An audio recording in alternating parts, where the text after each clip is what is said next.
Good morning, afternoon, evening. This is a presentation on the topic of long-term incentives that I took as a session on the forum LEDex Learn, Engage and Design. I thought it would be a good idea to record the presentation and share it for future reference if you'd like to use it at a later point of time. In this presentation, the main topic that we are discussing, of course, in detail is long-term incentive, the different types of LTI instruments, the design aspects that go into the creation of a long-term incentive program. But we will, before we delve into that, do a refresher on the concept of total rewards, key reward objectives, the different reward elements that exist and why they exist, the objectives around it. We will talk about incentives in general and long-term incentives in particular as they fit in the total rewards construct. And towards the end of the session, we will cover a high-level overview of laws, regulations, and governance aspects that need to be kept in mind as we formulate a long-term incentive program in our organizations. Total rewards, a very strong concept, a very important concept because it talks about rewards that an individual gets beyond just compensation. Typically, the total rewards construct consists of compensation, the benefits, the career opportunities that an individual receives or is exposed to as part of being in an organization. The compensation elements are filed very clear in terms of fixed compensation, short-term incentives, long-term incentives. Benefits too are quite commonly understood in terms of whether it is retirals, time-off policies, insurance, which manage risk, perquisites that an individual receives as part of being associated with a particular organization. But sometimes the ones that are underestimated are aspects related to career, the learning the individual gets, the growth the individual receives, the recognition an individual receives as part of being in an organization or being associated with a brand. So total rewards really represents the cumulative value that the organization provides an individual in exchange for the services that the individual renders to the organization. Each reward element has a specific purpose. For example, the fixed or base compensation pays for the capability that's required to perform the role. Incentives in general incentivize the behavior that we want to see. Short-term incentives do that in the short term, which is typically referred to as 1 year or below. Long-term incentives do that in the long term, typically a year and above. And it's very important to understand what motivates an individual and as a result, which reward element needs to be emphasized in a total rewards construct as it pertains to that individual. Diving a bit more detail into long-term incentives, when we talk about LTI, the most common terms or words that come to people's mind are, of course, ESOPs, RSUs, stock. But it's important to understand that there are a variety of long-term incentive instruments. And again, each of them serve different purposes. In this particular slide, I am looking at LTI Instrument Classification in three different manners.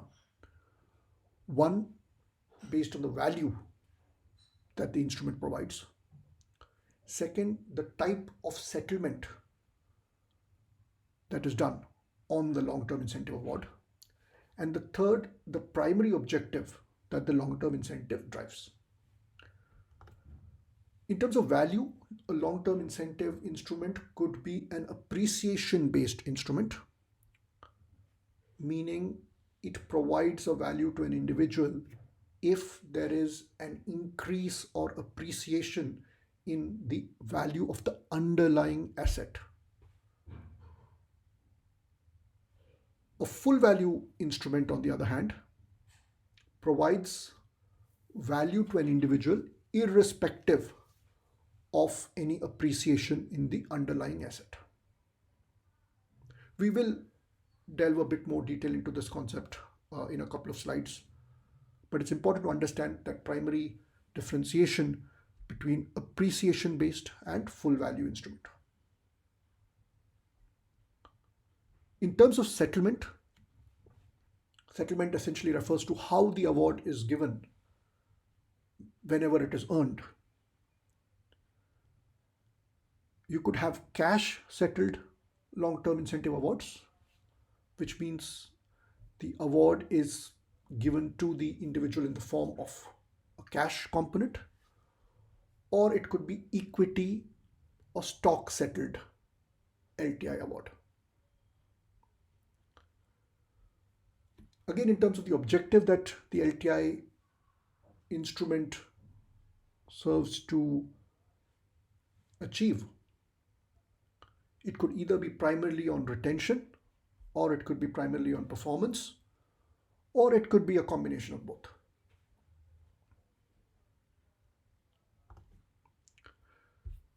Appreciation-based instruments, ESOPs is a typical example because ESOPs deliver value when there is an actual growth in the share price between the date of grant to the date of earning or vest. Another similar appreciation-based instrument is a stock appreciation right, or SARs. Full value instruments could be shares or stock units that deliver some value from the date of grant itself. Cash settled LTI awards, deferred bonuses are quite common in many organizations. You could have a stock appreciation right which is settled in the form of cash, which means the gain at the end of the vesting period or the earning period is settled in the form of cash. Or you could have phantom stock. All of these are typically cash settled LTI awards. Equity settled options could be stock options, shares, in which the value at the end of the vesting period is delivered in the form of some kind of a stock award. If retention is the primary objective, RSUs or restricted stock units are the most common LTI instrument. If performance is the primary objective, shareholders typically like to see performance-linked share units or a variant of that. As we get into the next couple of slides, we will talk a bit more detail about two main instruments, ESOP and RSU, and then use those fundamentals to discuss the design elements that go into an LTI program. Let's begin with stock options. Now, what is a stock option? As the term suggests, it is an option or a choice. It's an option or a choice provided to a beneficiary to purchase a predetermined number of stock in the future at a predetermined price. Now, there are important keywords here. One, it's a choice. It is provided to a specific beneficiary. It is regarding a predetermined number of stock which are available at a future date, but at a predetermined price. A beneficiary is the awardee. The predetermined number of options is what is referred to as a grant size or allotment size. The future date is what is governed by the vesting period that the stock option program has. And the predetermined price is what is referred to as the grant price or the strike price. Now, how does a stock option really work? Take an illustration of an organization which has its share price moving steadily upwards. So it's a growth scenario. Assume the share price originally was $10 and went on to 12, 16, 30 over the period of the next 5 to 10 years. Now, how a stock option would work is at the grant date, there would be a price that is set for the option, which is referred to as the grant or the strike price. Now, in this example, the price or strike price is set at the same price as the share price in the market on that particular date. It is possible to provide the stock option at a different strike price from what it is in the open market. But from a good governance perspective, typically the strike price or the grant price is set at the fair value of the underlying asset or the stock on the date of the grant. So grant price at $10. By the vesting time, the individual in these examples has seen some gain, but the person has not realized that gain yet because he or she has not chosen to exercise the option. Exercise date is the date in which the employee chooses to exercise the option, meaning the individual chooses to pay the $10, which was set as the grant price, to buy that stock option and convert it into a share. Now, what's happening here is on that exercise date, the individual has paid $10 and is receiving a share which is worth $16. And that's where the gain on exercise comes in.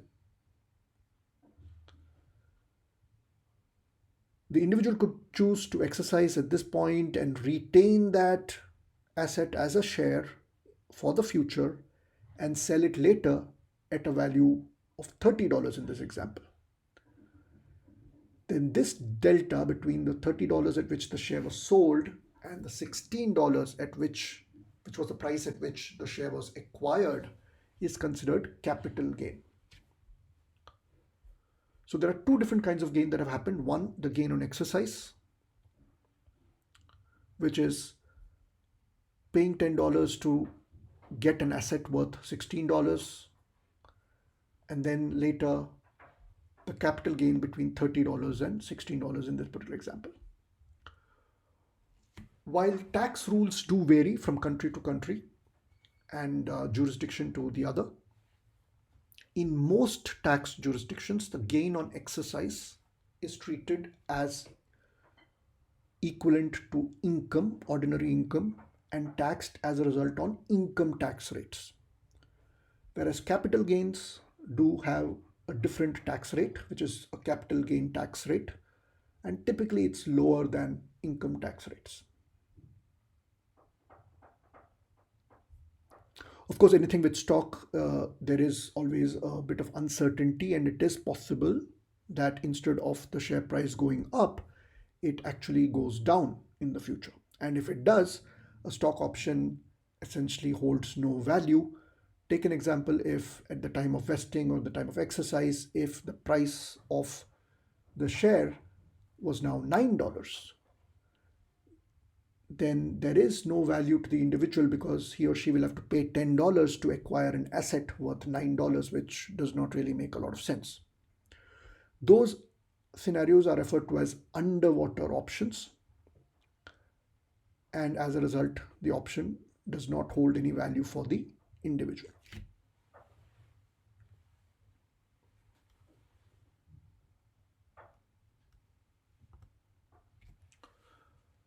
Now we will look at a similar scenario, but a different LTI instrument called the RSU, or a restricted stock unit. It's also referred to as a full value instrument. Same example, a share moving up from $10 to $12 to $16 to $30. The key difference being that in an RSU, the strike price is set at almost zero. And I use the term almost zero because in some countries, there is a minimum value that needs to be set as a strike or a grant price. but it's quite negligible. It's close to zero. So essentially here, the individual is receiving a grant at a price which is $0 almost.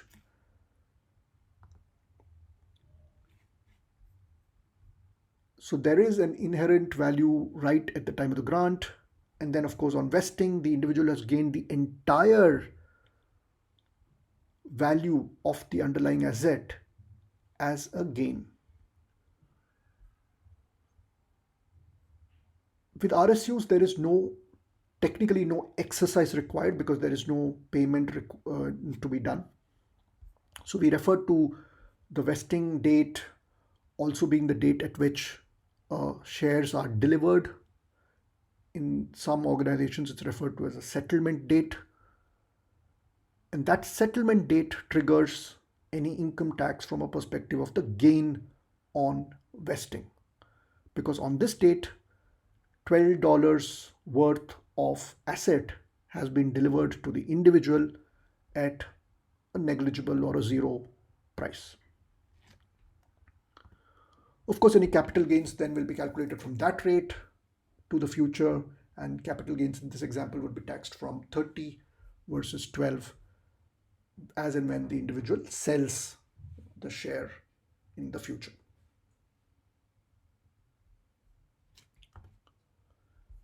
This is one of the reasons why the RSU can also be described as a deep discount stock option, because if you see this example again, on the grant date, an asset which is a fair value of $10 has actually been granted at almost a zero price, which is a deep discount. So an RSU is a deep discount stock option because pretty much the rest of the process works exactly like a stock option does.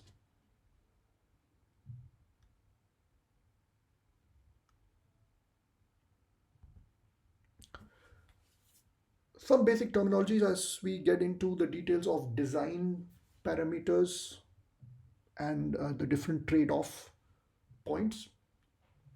There is an aspect of dilution that needs to be considered with stock awards. Dilution refers to the dilution of ownership that a shareholder is experiencing as we give away a bit of equity to fund our long-term incentive program. As a result, dilution becomes an important consideration, and shareholders are very sensitive to the aspect of dilution. So this becomes an important design element that needs to be kept in mind as we formulate a long-term incentive program. Then there is the aspect of cost. Long-term incentives are part of compensation. There are accounting rules around how to cost that compensation based on fair value rules. And as a result, the management team needs to be aware of the cost that is taken into the books through the creation of a long-term incentive program. In terms of value that is delivered to an individual, it could be perceived in different ways. One could be fair value. Fair value is what is today's value of that particular award. Then there is the term potential value. What is the potential value of that award in the future? And the third could be an element of market value, the value at which the asset is traded actively in the market. And all these aspects of value do have a different dimension as we look at the impact of this on the long-term incentive design.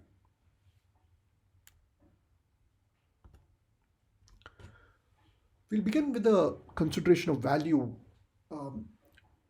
looking at from a lens of the beneficiary. Let's compare fair value versus potential value, and here defined here as fair value being the value of the grant today, and potential value being the expected value of that grant in the future. Let's take an example of a delivery of $100,000 worth of compensation through an LTI award program, and assume the share price goes up from $10 to 20, or is expected to go up from $10 to 20. Now, $100,000 can be distributed in two different ways. One is it could be based on today's value, which is $10, or it could be 100,000 delivered based on the potential future value, which is $20. If it is done based on $10, you would need to give away 10,000 stock. I mean, assuming this is a full value instrument.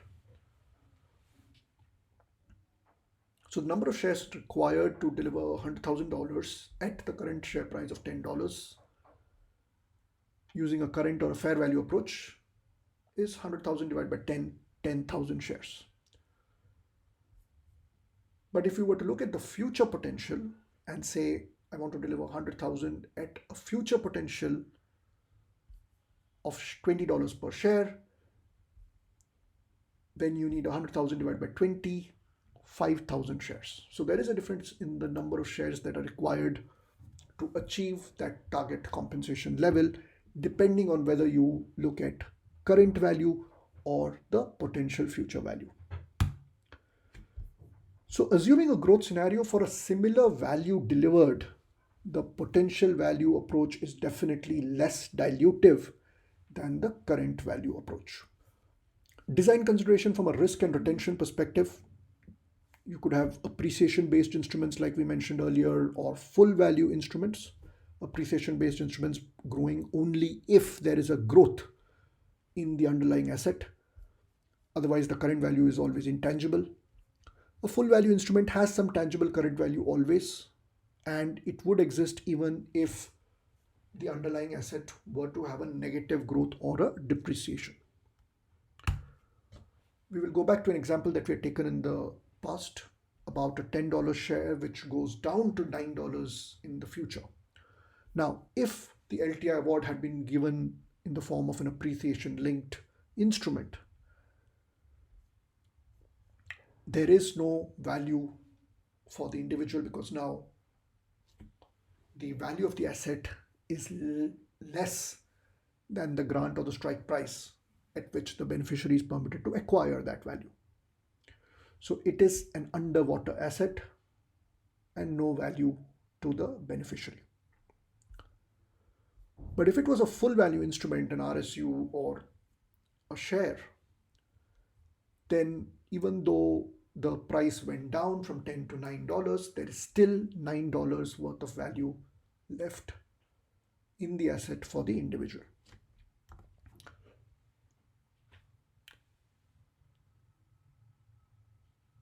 So from a beneficiary perspective, the full value instruments are as a result less risk and hence more retentive than appreciation based instruments. Now, if you were to look at from a perspective of dilution, this is an example that we did talk about earlier as well. If we use an appreciation based instrument versus a full value instrument, in order to deliver a gain of $100,000 in the future 5 years in this example, more number of shares or a higher dilution is required in an appreciation based instrument versus in a full value instrument. Because here the $100,000 is divided by the gain in the share price, 10 to 20, so 100,000 divided by 10, becoming a 10,000 shares. Whereas in the full value instrument, 100,000 is divided by the 20 because the strike price was 0. And as a result, 20 minus 0 is the gain that the individual got. And 100,000 divided by 20 is 5,000 shares. So for a similar target value, an appreciation linked instrument like ESOP would definitely be more dilutive than a full value instrument like an RSU. Of course, there are trade-offs, and the trade-off typically is cost. If we were to consider the same number of shares or total dilution which is equivalent 10,000 ESOPs and 10,000 RSUs, current share price being $10 for ESOPs and $10 of course for RSU as well. From a cost perspective, the accounting hit that needs to be taken would be far lesser for an ESOP than it would be for a full value instrument. And the reason for that primarily is that with ESOPs, there is an uncertainty. So that is built in the fair value consideration. And the typical method that is used for that is either a Black-Scholes or a Monte Carlo simulation. And the typical range is the fair value is about between 30 to 40% of the underlying share price in an appreciation instrument like ESOP. Whereas in an RSU, the fair value is quite close to the value of the asset on that particular day, the $10 in this particular example. So in this example, the ESOP is valued at, even though the share price is $10 on the date of the grant, the fair value which is taken for any cost booking is 40% of that. Of course, 40% is just an estimate that I'm providing. An actual simulation needs to be done using Black-Scholes or Monte Carlo, but it will be in the range of 40%. So it's less costlier than an RSU. So from a similar dilution perspective, a full value instrument like an RSU would result in a higher cost than an appreciation linked instrument like an ESOP. So these are the trade-offs that need to be considered, aspects of dilution, value, cost, as we design a long-term incentive program and choose the instrument that we want to use. In summary, all of these, of course, are equity settled instruments. An ESOP, typical strike price is the grant date FMV, fair market value. An RSU has almost a zero, and so it's a deep discount on the strike price. A share could be delivered at a zero value. From an awardee's value perspective, an ESOP is appreciation linked because the individual receives value only if there is an increase in price of the share between the grant date to the vest date, whereas an RSU or a share deliver almost full value to the rewardee because of the nature of that design. And from a dilution perspective, for a similar value delivered, an ESOP is a high dilution, whereas an RSU or a share is a low dilution. From a P&L perspective, for a similar dilution, low cost on stock option or appreciation linked instrument, whereas high cost on RSU or a full value instrument. Now, from a vesting perspective, vesting, of course, is the time from the grant date at which the award is truly considered earned by the individual. There are different vesting schedules that are prevalent. If retention is a major consideration,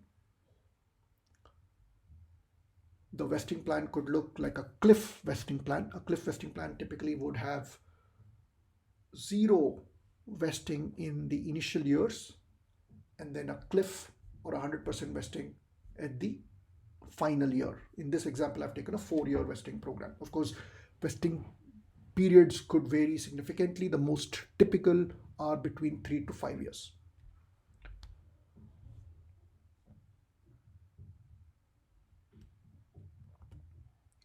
Another approach to vesting could be a back-loaded vesting, where towards the end of the vesting period, there is a higher vesting proportion, whereas a small proportion of vesting is provided in the early years. In this example, 10% in year 1, an additional 15% in year 2, making it 25% cumulative in year 2, an additional 25% in year 3, making it cumulative 50%, and 50% additional in the year 4, making it a cumulative 100%. Now, a backloaded vesting continues to retain an overall retention objective because the large chunk of vesting is happening towards the end, but it does provide a bit of balance by some liquidity being offered in the early years as well.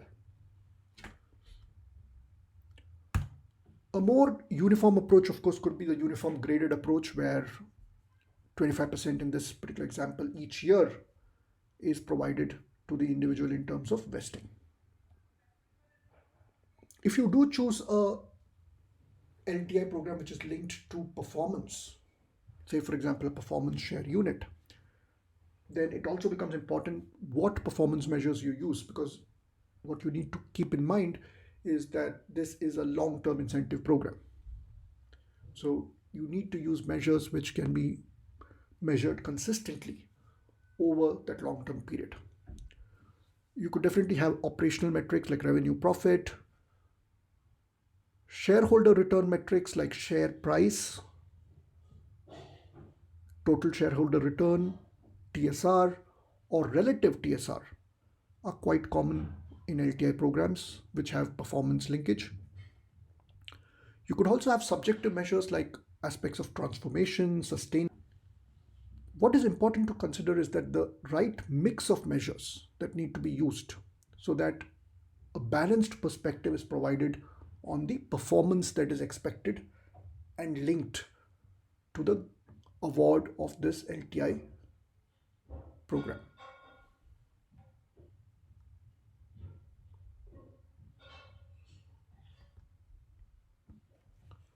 There are several governance considerations that are important as we build a LTI program because of the large amount of dilution, the cost, and several regulations that apply on LTI programs. So aspects of company law become significant, and as a result there should be a close collaboration between the human resources team, the legal and compliance team, the company secretary, while formulating the design of the LTI program. Taxation of equity awards, like I mentioned earlier, different jurisdictions do have different rules around taxation. Being aware of those jurisdiction specific taxation rules and applying it appropriately in any withholding regulations is of paramount importance. Since LTI is an important and a very large component of executive compensation, the board and the remuneration committee or the compensation committee of the board play a very vital role in the design of the LTI program, be it the pool, the mix of LTI instruments, and the measures that are used. So the board needs to be very closely involved in the design of a LTI program. Now we'll see a few questions that came up during the session and the answers to those. One of the questions was about, do you recommend ESOPs for early stage or startup organizations? The short answer is definitely LTI is a key part of the rewards portfolio, and I would definitely recommend it for any organization, especially for startups and early stage organizations, as they have a significant premium on cash and they would like to preserve cash for the future. Of course, the trade-off would be the willingness of the shareholders or the founders to give away part of their ownership to fund such a program. But you could definitely be using an LTI program and be selective about who you use this vehicle for as you drive certain objectives in the organization. The question is around ESOPs being underwater, and in a situation like that, how can organizations manage retention?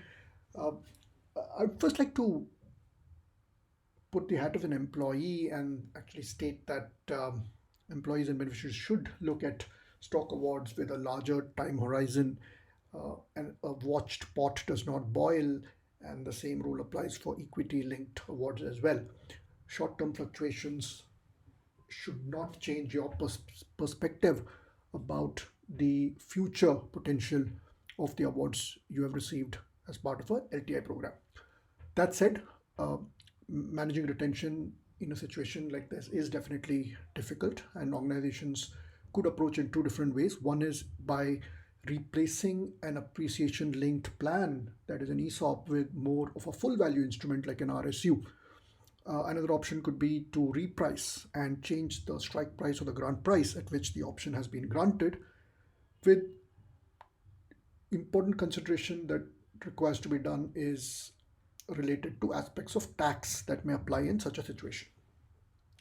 Now, there are many organizations that may also decide not to do anything, because if the primary reason of granting awards is to link shareholder alignment with that of the employee, then the employee too must bear pain if the shareholder lost value, as is happened in this particular scenario.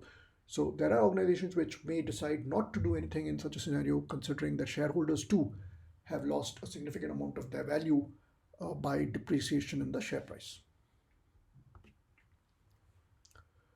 What's the difference between an ESOP and an ESPP? These are two different concepts. An ESOP, employee stock option, is a compensation component which we have delved in detail in the prior conversations. An ESPP is more of a benefit program. Here, employees get an option to purchase, and that to at a current date, as against at a future date in ESOP programs. They get an option to purchase company stock at a discounted value. Typically, the discount that I've seen is of the order of about 10 to 15%, and that discount is considered taxable as a perquisite. What's LTI as a portion of pay mix for executives? This could definitely vary significantly, both from region to region as well as from sector to sector, and also around the philosophy of the organization itself in terms of their total rewards construct. And benchmark reports will be available. That would be a better source to refer to identify the right comparators as you review pay mix. You could also look at some publicly available information for any public listed organizations, like proxy filing reports, where pay mix is available as a component, at least for the executive population. Now, that said, what I have seen is in the US, very high skew towards LTI, with LTI being anywhere between 5 to 10 times base compensation. A more equitable spread between components of base and STI and LTI is seen in the Europe pay mix data that I have seen. A question here: what does 500,000 mean if we make a statement that there is 500,000 worth of ESOP? Now, this is a very important question for reward professionals as you review any compensation data. Again, it depends on what information you're looking at or what the objective you're trying to drive. If you are reviewing a benchmark or a study report, then the amount that is referred to in the LTI column refers to the fair value on the date of grant. So for ESOPs, that value is derived using a Black-Scholes method. But if you are in a hiring situation and if you're trying to attract and retain a top talent, then the conversation could be around the potential value that you expect, especially if your organization is in a high growth trajectory. You could refer to the target price in the future and the difference between the target price versus the current strike price being the value delivered through ESOPs or any other LTI instrument. Question is around taxation rules. Are they the headquarter country rules or the resident country rules? I do want to add the caveat that I'm not a tax expert, and tax rules do vary from jurisdiction to jurisdiction, but broadly, the taxation rules that are applied are based on the resident status of the individual beneficiary. An important consideration for long-term incentive plans is global mobility.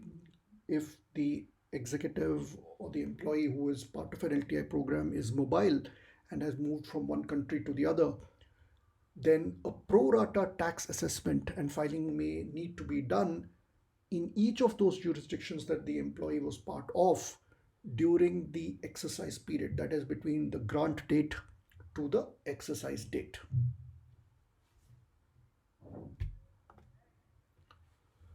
A question on whether taxation rules apply on vesting or on payout. Of course, this is dependent on the instrument that is being used here as well.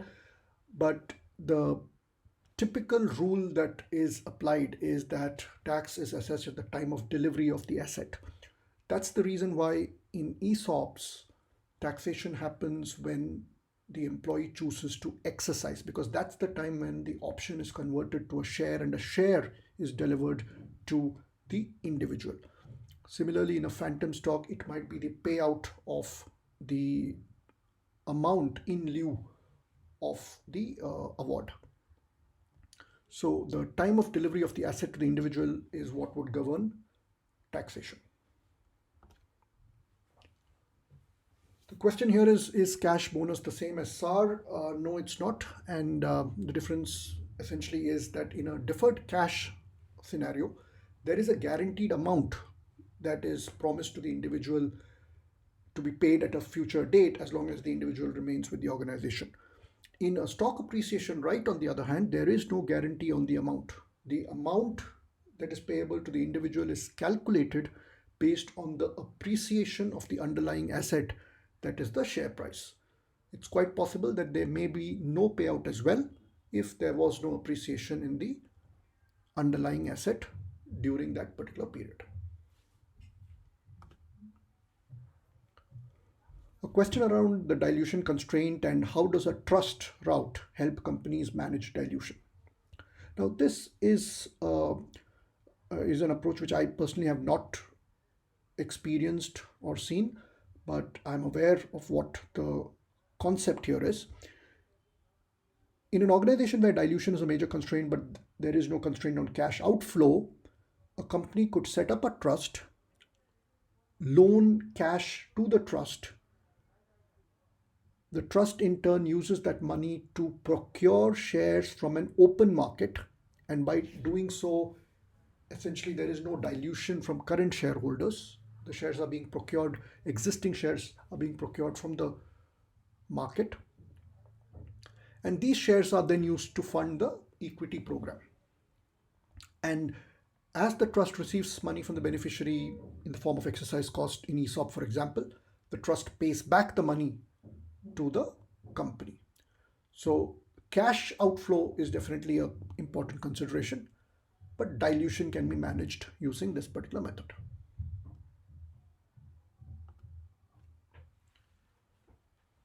If the company is not sure of an IPO or an equity infusion, are there any exit measures for individuals who are part of LTI programs? There could be different approaches here. One approach could be a buyback. The company could buy back the equity shares that are provided to the individuals and provide some liquidity to the beneficiary. Another alternative could be to permit an internal market, which means employees in the organization could be permitted to buy and sell shares amongst themselves. The other alternative could be to replace an equity settled program with a cash settled program instead, if there is no visibility around a IPO or an equity infusion. With that, we come to the end of the session. Thank you very much. I hope you found this session enjoyable. I definitely enjoyed preparing for this session, and I would love to hear direct feedback from you